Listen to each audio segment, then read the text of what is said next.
মা মা আমি ডাক্তারিতে চান্স পেয়ে গেছি। আমি জানতাম আমার মেয়ের পরিশ্রমের ফল ঠিক একদিন পাবে। তুই তো একটু আরামও করিসনি মা, সারাদিন ধরে কাজ করে যাচ্ছিস।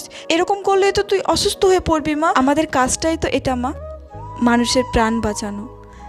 অভ্যাস হয়ে গেছে। তুমি চিন্তা করো না, তুমি ঘুমিয়ে পড়ো, আমি সেমিনার রুমে একটু রেস্ট নিয়ে নেব।